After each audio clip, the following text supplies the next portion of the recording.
Most men of God appear to be completely spotless and pure until someone somewhere opens a can of worms. Take the amazing Joel Osteen, for example, who faced a lot of media criticism. Although Joel has remained largely unscathed by the controversies surrounding him, his son, Jonathan, has not been so lucky. How did the son of a celebrated man of God get so involved in a mess so deep that he ended up getting sentenced? Stick around as we examine the life of the controversial preacher's son. Who are the Osteens? Joel Osteen, the well-known author, televangelist, and theologian, was born in Houston, Texas, on the 5th of March, 1963. He had captured the hearts of millions of people due to his charity, sermons, and best-selling books. Who would have believed that his journey began in a small non-denominational community when his parents founded Lakewood Church in 1959? It was an inspiring story of a little boy who did all he could to support his parents, without knowing that he would later own a much bigger and more impactful church. His father and mentor, John Osteen, had loyal church members and followers. His son went to school but decided to help in the family business later on by being a producer and expanding the thriving Lakewood television. Unfortunately for the family, his father passed away in 1999, and it was only appropriate for Joel to step into the position of the lead pastor of the church, which turned out to be the best decision because, under his leadership, the church and business thrived and easily became one of the fastest-growing churches in the United States, inspiring a lot of people with his story and sermons. Joel didn't waste time taking over the church's media presence. He strategically invested in a lot of things like ads and billboards as well as other marketing strategies, which later paved the way for him and the business, as his weekly broadcast became one of the most popular TV programs, which reached out to people in over 100 countries. Also, he invested in making his church large enough to take a lot of people, intensified the media presence of the church, and eventually, between 1999 and 2016, their weekly attendance significantly increased from 6,000 to an impressive number of over 50,000. How amazing for a church that started with less than 500 members. Also, about 10 million viewers tuned into their series every week in 2018, and around this period, Joel worked on his writing skills and wrote several inspiring books, including How to Become a Better You, Blessed in the Darkness, Think Better, Live Better, Peaceful on Purpose, and Empty Out the Negative. He has also been doing well in his personal life as he has been married to his wife, Victoria, for more than 30 years. Talking about his lovely wife, Victoria was born in Alabama on the 28th of March, 1961, with her last name being Alof. At 2, her family relocated to Houston, where her father served as a deacon for several years in a church and her mother served as a Sunday school teacher. She went to school to study psychology but never got the degree. How they met remained an interesting story that his followers kept talking about. On that fateful day, they met in her mother's jewelry shop, where Joel had wandered to get a watch, and like people always say, the rest is history. They got married on the 4th of April, 1987, and right now, she is not just the co-pastor of the church her husband pastors, but also has her ministry centered on women. She is also an author, publishing her first book in 2008, titled Love Your Life, Living Happy, Healthy, and Whole. Their children have also been huge supporters of their ministry, the firstborn, Jonathan, and the second, Alexandra. Just like Joel joined in supporting his parents, his children joined the workers as early as possible. They joined the music band and thrived there, releasing many inspirational songs that always bless people's lives. The family now resides in a 17,000-square-foot mansion in Houston, and according to reliable reports, the Osteens bought the house in 2010 for almost 11 million naira. In addition to the house, which is currently valued between $14 and $16 million according to Zillow, they own one asset in Houston worth $3 million. Their impressively expensive houses and wealth always get the media talking. However, just as we go into the full gist, let's take a moment to explore the life of their first son, Jonathan, and the controversies that have followed his name. Ready to jump in? Let's go! Coming from such a wholesome, traditional family, how did Jonathan Osteen find himself in the awful situation that led to his arrest? About Jonathan Osteen. Joel and Victoria welcomed their first child to the world on the 20th of April, 1995, in Houston, Texas. As stated earlier, he has been an important part of Lakewood Church, officially pastored by his parents.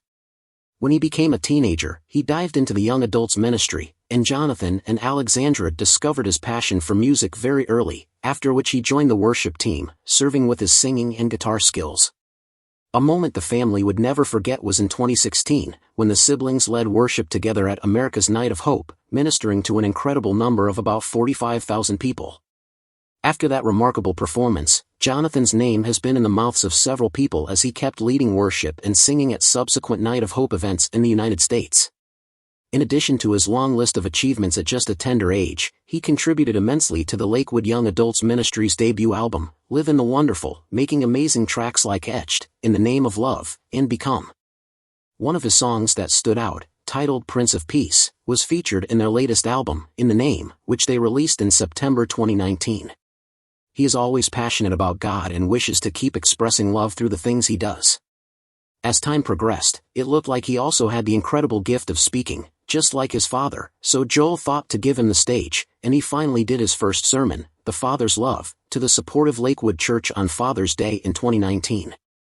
He continued to lead worship in the church and became the head of the young adults in no time.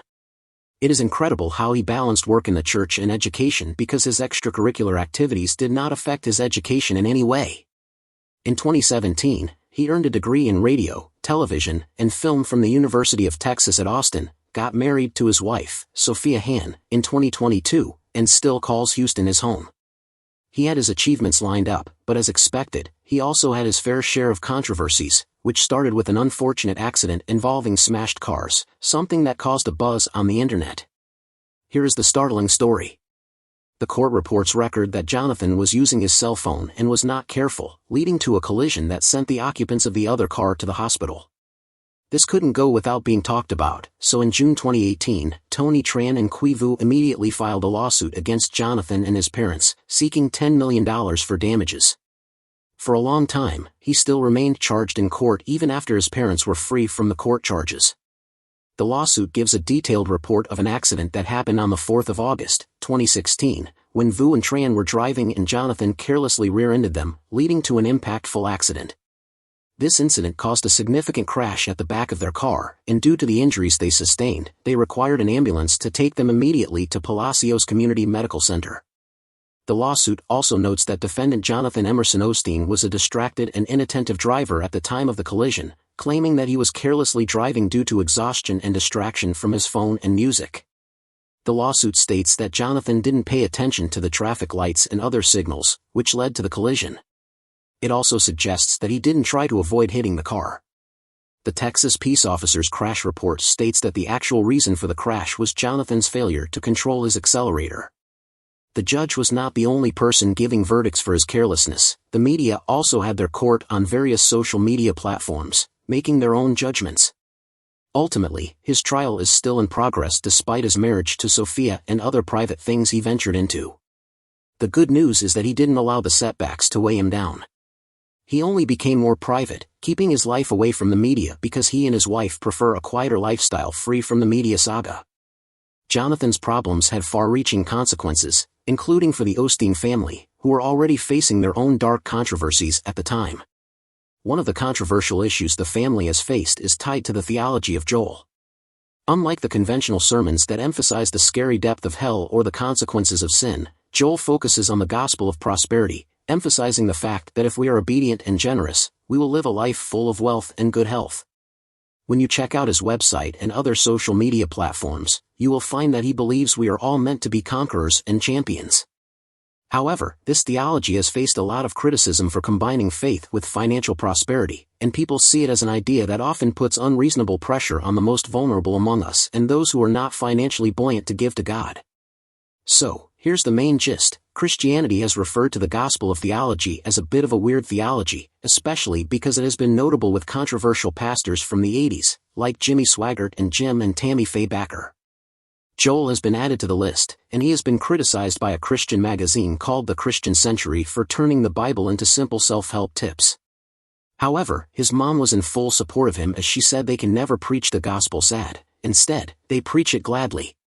Twitter users didn't keep quiet about his belief and didn't hold back in airing their thoughts about his use of flashy cars. Someone commented, "A Ferrari?" Either someone just crossed the finish line, or Joel Osteen treated himself to a shopping spree with money that should have gone to those in need.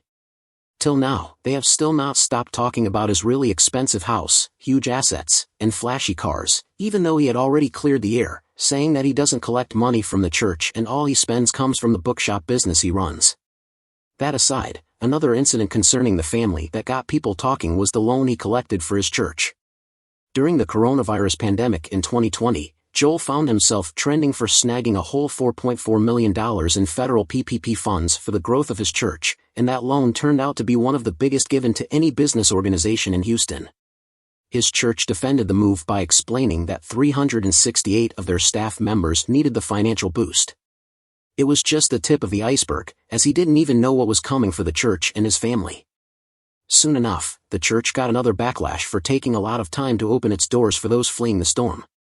Texas saw around 3,000 rescue operations, and close to 300,000 people in the southeast were left without houses and power. As soon as possible, the church made a post saying the building was not accessible because of the same issue of severe flooding. However, people shared videos on social media showing the world that the area looked pretty dry, which led to people questioning him and asking why he didn't open the door of a church that could contain more than 16,000 people. Celebrities like Travis Garland gave their verdict, with Travis expressing his deep disappointment and Joel saying that God owns that house, built for those in need. You should have been the first to welcome people in. People expected the pastor's response, and he eventually did as expected by posting videos showing standing water at the garage and around the church.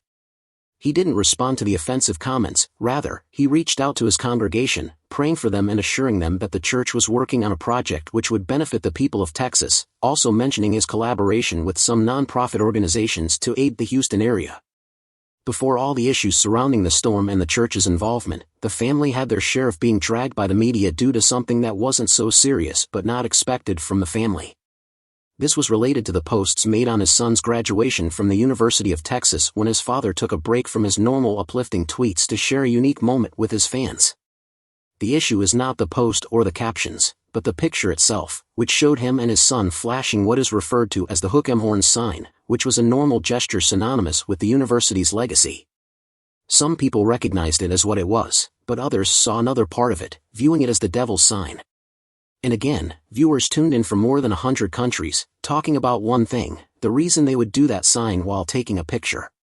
The most interesting part is the fact that even his wife joined in the trend, posing with her son in the same gesture, and it added fuel to the burning fire. The comment section was on fire, as one said, "Why are you showing the Illuminati symbol?" Another one asked if it wasn't the Illuminati sign. In defense of the pastor and his family, Joy Bain, who was a student of the school Jonathan graduated from, took to the same social media platform in 2017, stating the fact that it was their university's signature and gesture, which started in 1955. According to her, it all began when a student realized the sign cast a shadow representing the university's Longhorn mascot. Funny enough, a male cheerleader introduced the gesture to the school at a rally against Texas Christian University. Of course, there are different interpretations of the horn gesture, depending on your location. Like in Italy and some other European countries, this same devil's horn is seen as a way to take evil away from people.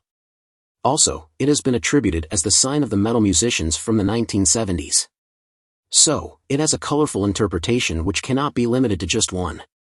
Furthermore, a more recent incident further made the media doubt the authenticity of the pastorate of Lakewood Church. One sunny Sunday afternoon, a tragic incident happened in the church when an armed woman entered the building. Immediately she entered, she took up her weapon and started firing everywhere, injuring her 7-year-old son as well as other people. Her son remained in the hospital for a long time in critical condition, and it is believed that she shot him. This event took place at the church, followed by a lot of investigations by the police and the unavoidable talks from the media. Furthermore, the police looked into the case and found out that the woman, who was a 36-year-old named Janice Yvonne Moreno, casually walked into the church and immediately started shooting. Then, the Montgomery County District Attorney's Office later indicated that some officers shot and killed her in self-defense when she aimed her weapon at them. Joel commented on the tragic situation, stating that it happened in between one service and the next, just as they were preparing for a Spanish service. He was relieved, saying, "If it had happened during the 11 a.m. service, I can only imagine the outcome." Profiles and information from the right sources give a complex yet interesting picture of this assassin, Janice, who was struggling with mental health issues while trying to live a better life and get a good job or business. One of Houston's homicide officers, Christopher Hassick, revealed at a press conference where they talked extensively about the incident, that she used several people to fulfill her mission, both males and females. He also noted the fact that the Houston police had a record of her mental health challenges, which included a detention order that she received in 2016. For the past 2 decades, this same woman has also faced a lot of minor arrests for a lot of offenses like possession of illegal substances, assault, possession of illegal weapons, forgery, and resisting arrest, as recorded by the Texas Department of Public Safety. In March 2020, there was a screenshot of a letter from Lakewood Church appreciating her for an online donation. So could it be that she was strategically planting herself in the church and waiting for the right time to strike? Once again, the masses had a lot to say, especially regarding security. Some of them expressed their concern as to how someone could walk into a church that could house a lot of people to attack, and there was no reliable security in place to check people who went in and out of the church. However, in response to the sad shooting, Joel expressed his sadness and devastation, saying, "We're devastated to have someone shoot at your church after 65 years here." A woman who was in the church told an affiliate of CNN that the woman had spoken with Joel after the service, and she was among the last people to meet with him some minutes before the incident occurred. This got their church trending again, for the wrong reasons. What do you think about the controversies surrounding Jonathan and the Osteen family? Let us know in the comments below. Thanks for watching.